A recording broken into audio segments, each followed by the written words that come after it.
Kemampuan untuk menjaga hati sangat diperlukan dalam kehidupan kita.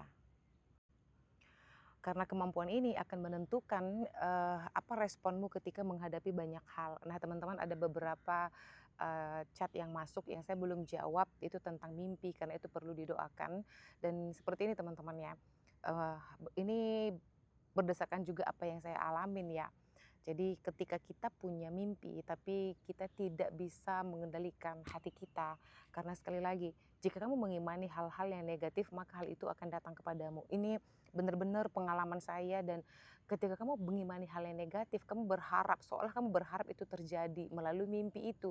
Justru itu menjadi sugesti yang sangat tinggi, atau sugesti yang sangat, hal yang sangat mendominasi untuk kamu bisa mengalami justru hal negatif dari mimpi tersebut. Nah, teman-teman, sebelum saya menjawab nanti apa mimpi-mimpi yang sudah datang yang di chat itu, apa yang saya mau katakan adalah kemampuan untuk menjaga hati dulu. Nah, Tuhan itu memberikan kita mimpi bukan untuk menakut-nakutin, bukan untuk membuat kita khawatir, bukan untuk membuat kita jadi takut gitu ya, enggak. Tapi ketika Dia memberikan kita mimpi, Dia mau kita punya punya kemampuan mengelola, menjaga hati kita sehingga mimpi itu tidak berdampak, maksudnya tidak berim tidak, mengganggu iman kita gitu ya teman-teman. Karena, ada atau pengalaman saya, nggak usah pengalaman orang lain, pengalaman saya secara pribadi, ketika dulu mimpi itu datang sama saya, justru saya jadi khawatir, takut, jadi bilang, "Kapan kapan terjadinya? Pasti ada hal negatif, bila mau terjadi." Justru itu mengganggu padahal belum belum datang. Masalah itu udah besar, tapi waktu kita memikirkan, mimpi itu udah jadi masalah sebenarnya gitu ya teman-teman.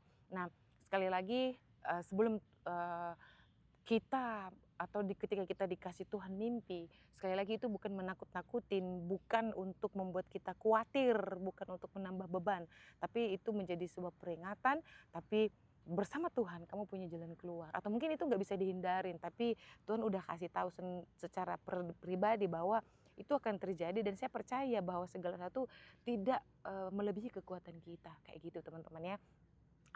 Jadi ada karunia, karunia contohnya karunia mimpi, tapi ketika kita nggak bisa memiliki kemampuan untuk menjaga hati, justru karunia itu akan memakan kita sendiri, seperti itu teman-teman.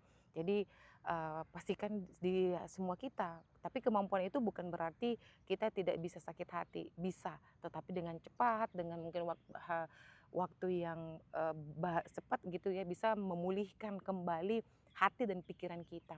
Karena ketakutanmu itu justru itu yang akan menimpa engkau teman-teman, seperti itu. Jadi ketika kamu dapat mimpi yang kamu udah tahu bahwa artinya ini nggak bagus, kalau kamu takut maka sebenarnya itu sudah terjadi dulu sama kamu gitu. Jadi apapun itu teman-teman, karunia, bahkan, peringatan, suara Tuhan, apapun itu, karena saya dengarkan ini baik-baik, eee, sangat diperlukan kemampuan untuk kita bisa jaga hati. Jadi, teman-teman, jaga hatimu dengan segala kewaspadaan, pengendalian diri termasuk juga di dalam hal itu. Waktu kamu bisa jaga hati, kamu bisa mengendalikan diri kamu, itu yang sangat penting sebelum kita masuk dalam hal-hal yang lebih luar biasa lagi bersama dengan Tuhan, karena saya tahu bersama Tuhan kita akan mengalami hal yang luar biasa.